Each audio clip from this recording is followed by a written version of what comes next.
நண்பர்கள் அனைவருக்கும் அன்பார்ந்த வணக்கம். இன்றைய பதிவில் ஜெர்சியில் ஒரு கன்று மாடு ஒன்று விற்பனைக்கு வந்திருக்குது. கிடாரி கன்று மாடு, தலைச்சங்கிடாரி தான், 4 பல்லுன்னு சொல்லியிருக்காங்க. இன்றைக்கி காலையில் தான் மாடு கன்று இருக்குது. இந்த மாட்டோட கறவை திறன் எவ்வளோ, விலை நிலவரம் எல்லாமே தெளிவாக பார்க்கலாம் வாங்க. அதுக்கு முன்னாடி நம்ம சேனலை சப்ஸ்கிரைப் பண்ணிட்டு இந்த வீடியோவை ஸ்கிப் பண்ணாமல் கடைசி வரலுமே பாருங்கள். மாடு பியூர் ஜெர்சி அப்படின்னு தான் சொல்லியிருக்காங்க. தலைச்சங்கிடாரி தான், பல்லு வந்து 4 பல்லுங்க. இன்றைக்கி காலையில் தான் மாடு கன்று ஈன்றிருக்கு அப்படின்னு தான் நம்மளோட விற்பனை தெரிஞ்சுக்க. அப்படி நல்ல மடிசெட்டோடு இருக்குதுங்க. காம்போலம் நல்ல காம்போலம், மடிக்கூச்சம் கிடையாது. தலைச்சனிக்கே நல்ல கறவைத்திறன் எதிர்பார்க்கலாம். தாராளமாக ஒரு 10-12 லிட்டர் குறையாது அப்படின்னு தான் நம்மளோட விற்பனையாக தெரிஞ்சுக்க. அப்படி சீம்பாலே அவ்வளோ கறவை வந்திருக்குது. அதனால் தாராளமாக 10-12 லிட்டர் கறவை வரும் அப்படின்னு தான் சொல்லியிருக்காங்க. திருச்சி மாவட்டம் காட்டுப்புதூர் என்ற பகுதியிலேருந்து விற்பனைக்கு வந்திருக்குதுங்க.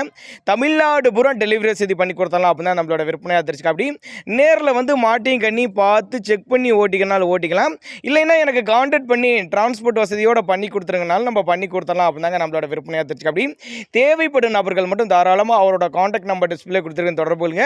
இண்டிவிஜுவலாக மாட்டை வாட்ஸ்அப் பண்ணிவிட்டு ஃபுல் டீட்டெயில் சொல்லுங்கள். காம்போலம் எப்படி, கறவைத்திறன் எப்படி, சொல்லி தவறலாம், இது எல்லாமே செக் பண்ணி எடுத்துக்கலாம். ஃபுல் டீட்டெயில் கேட்டாலும் தனித்தனியாக கூட கொடுக்கலாம். அப்படி தான் நம்மளோட விற்பனை தெரிஞ்சுக்க. அப்படி தேவைப்படும்